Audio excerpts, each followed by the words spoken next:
Hey guys, welcome back to our channel Telly Tadka. इस video में हम बात कर रहे हैं स्टार प्लस के शो गुम है किसी के प्यार में की, जिसके आज के एपिसोड में आप ये देखेंगे कि पाखी विराट से कहती है कि तुमने खुद ही सई को घर से बाहर निकाला था और सई से माफ़ी मांगने के बावजूद उसने तुम्हें माफ़ नहीं किया।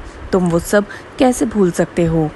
विराट कहता है कि जो कुछ भी हुआ उसमें गलती मेरी थी, सई की नहीं। लेकिन अब जब सई मुझसे मिलने आई है और वो मेरी देखभाल करना चाहती है तो मुझे लग रहा है कि उसने मुझे माफ़ कर दिया है। सई पाखी से कहती है कि विराट सर का ध्यान तो मैं ही रखूँगी, आप चाहें तो यहाँ रुक सकती हैं। विराट पाखी को वहाँ से चले जाने के लिए कहता है और कहता है कि अपनी देखभाल के लिए मैं सई को यहाँ रोकना चाहता हूँ। पाखी दुखी हो जाती है और कहती है कि तुम दोनों ने जो मेरी बेइज्जती की है उसे मैं ज़िंदगी भर याद रखूँगी। ये बोलकर वो वहाँ से चली जाती है। पाखी के चले जाने के बाद सई विराट का ध्यान रखती है और विराट खुश हो जाता है। पाखी घर पहुँचती है और उसको देखकर सारे घर वाले चौंक जाते हैं। अश्विनी उससे पूछती है कि तुम इस तरह से यहाँ क्यों आई हो, कुछ हुआ है क्या? पाखी कहती है कि विराट अब बिल्कुल ठीक है।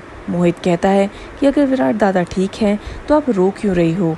पाखी कहती है कि हॉस्पिटल में मेरी जो बेइज्जती हुई है वो भी सिर्फ इसलिए क्योंकि मैंने रात भर जागकर विराट की देखभाल करी, इसलिए मैं बहुत दुखी हूँ। वो बताती है कि सई अब लौट आई है। ये सुनकर सारे घर वाले एकदम चौंक जाते हैं। इधर हॉस्पिटल में विराट सई से कहता है कि तुम्हें देखकर पता चल रहा है कि तुम रात भर सोई नहीं हो, तुम्हें मेरी परवाह होने लगी है। सई कहती है कि मैं बहुत परेशान हो गई थी और आपको बहुत सारे कॉल्स भी किए। वो इमोशनल होकर रोने लगती है। विराट कहता है कि मिशन ख़त्म होते ही मैंने सिर्फ तुम्हारे बारे में सोचा। आने वाले एपिसोड में आप ये देखेंगे कि विराट ठीक होकर सई के साथ घर वापस आता है और घर वाले सई को उसके साथ देखकर उसको खूब सुनाते हैं।